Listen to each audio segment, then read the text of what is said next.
Alors, il nous semble clair que la pandémie, si elle n'a pas été volontairement produite par les gouvernants du monde entier, en tout cas, on pouvait s'y attendre, et eux, ils s'y attendaient. Ça, c'est certain. Comme ils s'attendent aussi, d'ailleurs, c'est aussi certain, à d'autres catastrophes de plus grande ampleur. Par rapport à ça, ils se préparent pour sauver ce qui les intéresse, leur profit, leur position, leur domination. Alors, du coup, la pandémie, elle est là, et qu'est-ce qu'ils en font? À quoi elle peut leur servir? Évidemment, à dominer les peuples, à contrôler les peuples, à écraser les peuples, à résigner les peuples, et à faire disparaître, en fait, les peuples, pour qu'il ne reste que des individus atomisés, séparés les uns des autres, et se disputant des bribes de pseudo-informations distillées sur les réseaux sociaux, les zéros sociaux, au choix. Mais le problème, c'est que, on le voit, et les peuples, ils se réorganisent, ils se regroupent sporadiquement, ici et là, en Hollande, en Belgique, en Italie, en Guadeloupe, en Australie, etc. Et puis là, il y a une élection qui avance, qui approche. Et donc, il ne faudrait pas que la mauvaise inspiration vienne à ce brave peuple français, tout zémorisé, et puis que finalement, il en prenne exemple, et puis qu'ils viennent jouer les troubles-fêtes, troubles-cirque électoral. Voilà, et ça remettrait un peu en cause toute la stratégie d'utilisation de la pandémie. Parce que cette pandémie, elle avait permis de rendre possible une distanciation sociale, bien nommée d'ailleurs, beaucoup plus forte. Toujours moins de peuples, toujours plus d'individus isolés. À la place du peuple, des représentations, des élus, des vedettes, des sondages, des distractions, etc. Bref, le peuple, c'est devenu l'ensemble des consommateurs de toutes ces représentations. C'est ça, l'effet de spectacle dans la société du spectacle. Bref, jusqu'ici, ça allait assez bien, il n'y avait plus trop de peuple, presque plus du tout d'ailleurs, et le virus, celui de la séparation, l'avait frappé. Et donc, il semble qu'il puisse y avoir des résurgences. Ça pose des problèmes.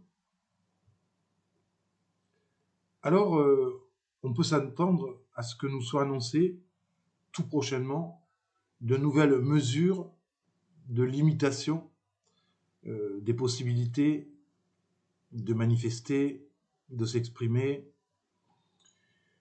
et de critiquer aussi les décisions. Puisque la pandémie a également permis de redistribuer l'ensemble des rôles et des trônes. On sait que les décisions s'élaborent de façon tout à fait officielle dans le secret. On voit que le débat public, se trouve affecté radicalement d'un manque de données. Alors, ce débat, entre guillemets, il se décompose comment? D'abord, il y a un label scientifique monopolistique qui vaut comme un argument d'autorité. Il y a des chambres d'enregistrement des décisions, des assemblées mal nommées de représentants du peuple mal nommés, et puis les légitimations médiatiques de ces décisions.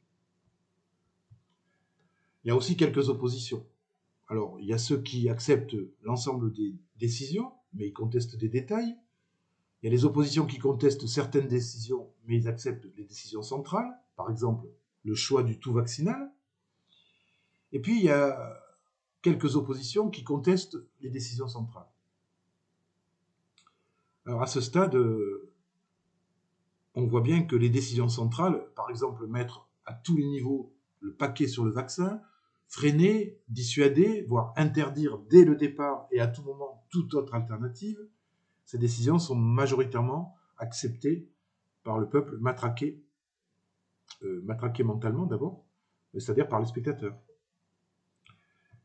Et donc, on avait obtenu cette résignation et cette acceptation massive, puisque de toute façon, il n'y a quasiment aucun moyen de contester, chiffre en main, les décisions imposées.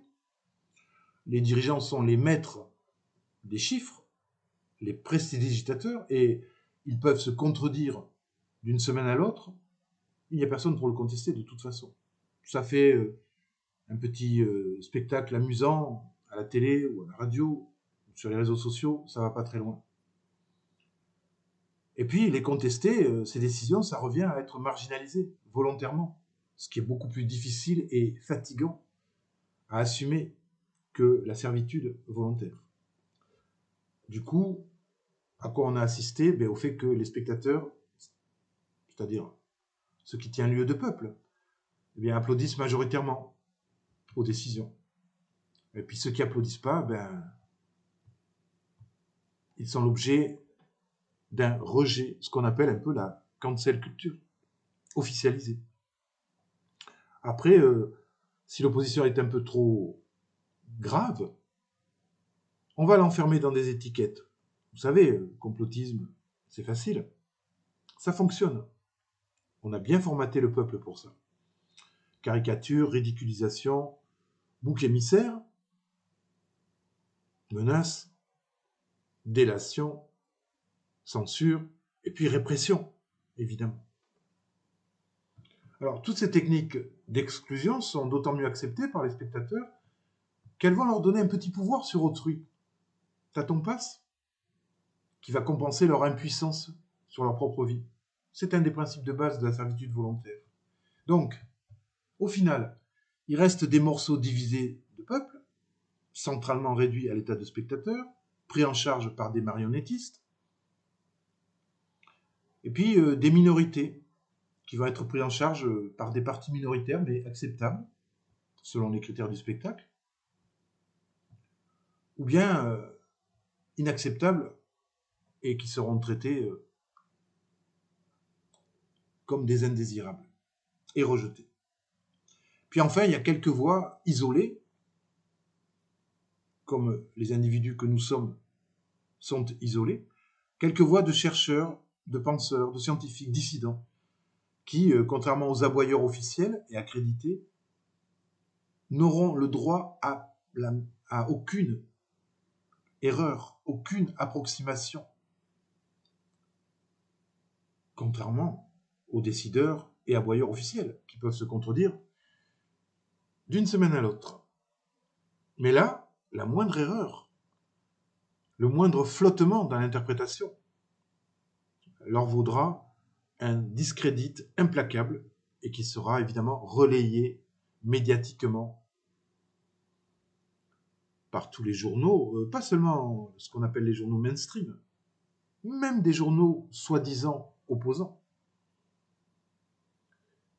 et évidemment aussi par les spectateurs qui savent aboyer, voire mordre. Voilà, on en est arrivé là à peu près, et il n'empêche que ça bouge dans les consciences, et puis ça se manifeste dans les rues.